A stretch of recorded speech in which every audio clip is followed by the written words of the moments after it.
gimana ya? Tadi saya kencing kok warna kuning ya. Gimana pembentukan oranye? Nanti, oh iya aku punya teman, mungkin Saka sama Rian tahu. Tahu dah aku mau pergi ke sekolah Rian sama Saka.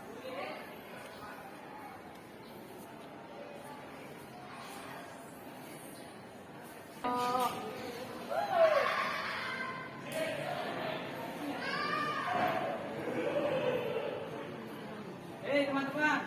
Ya, kenapa bos? Aku mau nanya, betulan, pas betul, pas belajar biologi, aku mau nanya, gimana sih cara pembentukan noren? Aku tuh penting tadi warna kuning, gimana sih cara pembentukan noren? Ini duduk bos. Jadi saya baca-baca buku ini, tuh pembentukan urin itu ada 3. Pembentukan urin itu ada 3 bos, sebelum keluar dari penis. Yang pertama itu filtrasi glomerulus. Apa itu yang dimaksud dengan filtrasi? Tahap pertama pembentukan urin, yaitu menyaring plasma bebas protein melalui kapiler glomerulus ke kapsul Bowman. Itu yang dimaksud dengan filtrasi glomerulus. Yang kedua yaitu reabsorpsi tubulus. Reabsorpsi tubulus itu adalah penyaringan zat-zat yang dibutuhkan oleh tubuh. Contohnya asam amino, glukosa, nutrisi organik, air, dan garam mineral. Itu yang dimaksud dengan reabsorpsi tubulus. Dan yang terakhir itu bos, yaitu augmentasi atau sekresi tubulus.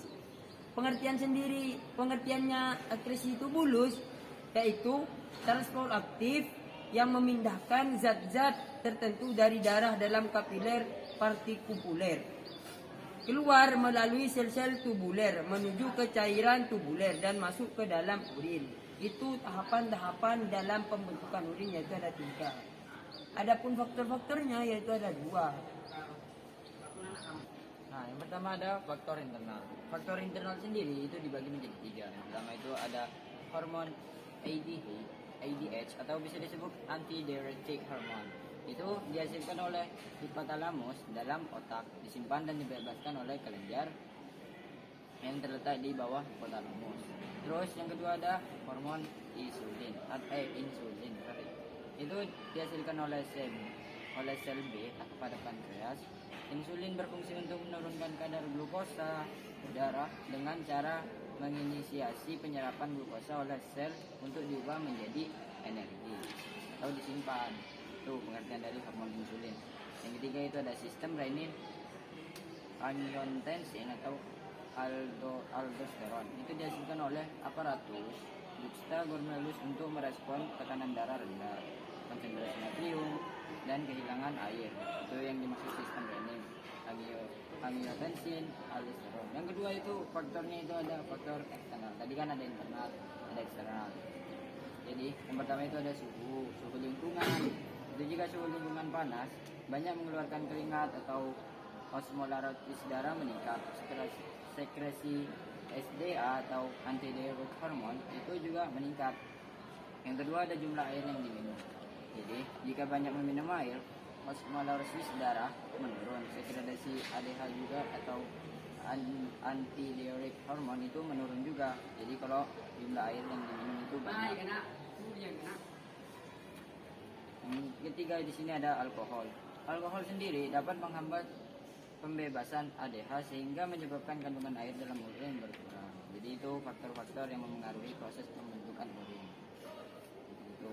Yang terakhir bos, yaitu adalah karakteristik urin, yaitu dibagi menjadi 4. Kan kamu katanya tadi urinnya warna kuning ya? Iya.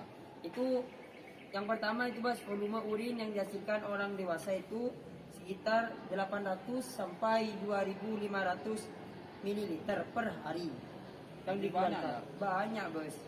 Dan yang kedua itu berwarna kuning pucat sampai dengan kuning tua. Urin yang masih segar tanpa jernih. Tetapi kalau didiamkan beberapa hari di ruangan terbuka, maka akan berubah menjadi keruh. Hal ini terjadi karena perubahan urea menjadi amonia bos. Apa aku boleh bertanya saya? Apa bos? Nah, kalau orang mengonsumsi narkoba itu apakah ketahuan sama polisi kalau dites urin. Kawan. Kenapa? Ya, karena ginjal itu menurunkan racun-racun yang kita konsumsi itu ke urin. Ke urin maksudnya lewat saluran urin. Nanti itu dikeluarkan dari urin itu tersebut racun-racun itu. Jadi kita bila mengkonsumsi narkoba itu bisa ketahuan melewati tes urin.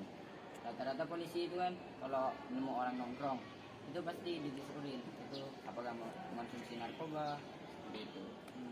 Sekarang sudah paham? Saya paham. Saran saya bos, apabila kencing kamu warna kuning atau keruh, banyak minum air dan banyak gizi-gizi seperti sayur, susu dan lain-lain. Kalau kelapa itu, air kelapa itu apakah bagus untuk diminum? Lebih baik itu kamu itu mengkonsumsi 4 sehat 5 sempurna. Itu ada telur, ikan dan yang lain-lain itu. Nah, Bagus bos kalau kelapa itu, karena kelapa itu mengandung zat-zat yang melancarkan untuk pembentukan urin. ya, Udah, makasih. ya, sama-sama. Teman-teman, sekian video penjelasan tentang pembentukan urin dari kelompok kami. Kurang lebihnya mohon maaf. Jangan lupa like Komen, subscribe. and share. Tunggu video selanjutnya. See you.